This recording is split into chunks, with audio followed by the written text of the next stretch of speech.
All right, everyone, you're seeing what you're seeing before I even show you the boxes. I went through box 5 and I went through box 6. Now, note, all of these came from box 5 and 6, but I also did box 7. Didn't find anything valuable at all. These were all 2025s.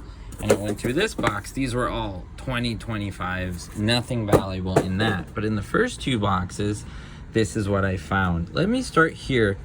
These are very interesting. Although they're rare, they're not worth much at all.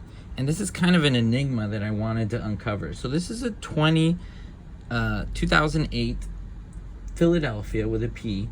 They only made 1.7 million. Compare that to others, 20, 30, 15, 20 million, right?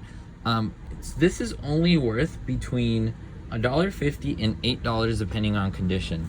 I could probably sell this on a good day for $5 for someone who wants to complete their collection because, excuse me, they were not put in for general use. They weren't essentially, there were not issues for circulation.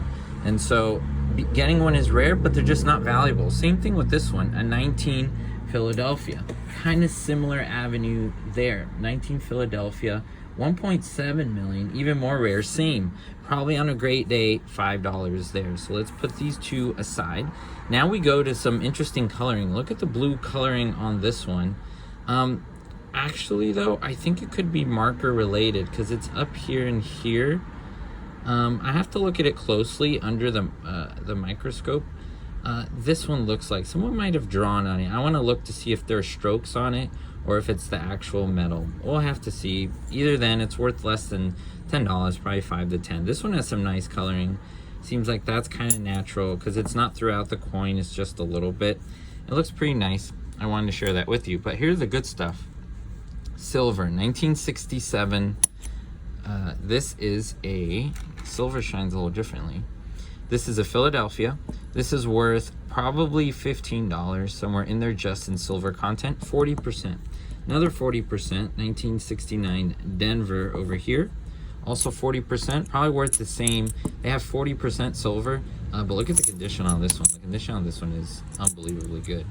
So these would be good sales right there. Also, I was so happy to find this one. I showed it in my shorts, 1963.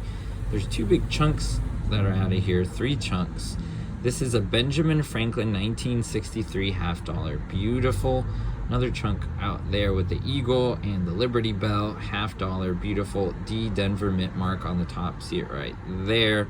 This one probably the same, probably in the mid 20 range, $25. Hefty piece of silver. This is 90% silver though.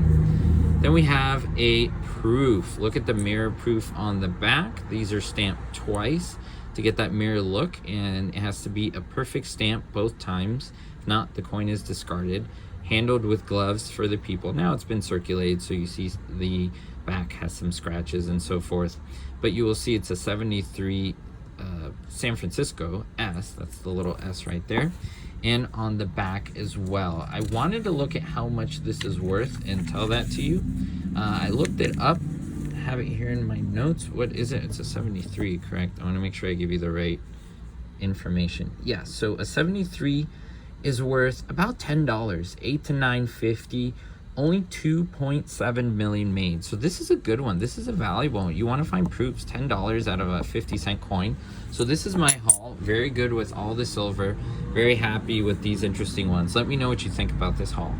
That's it for the $50. By the way, we're going back into the nickels until I get other sets of coins. I have probably around 20 boxes left.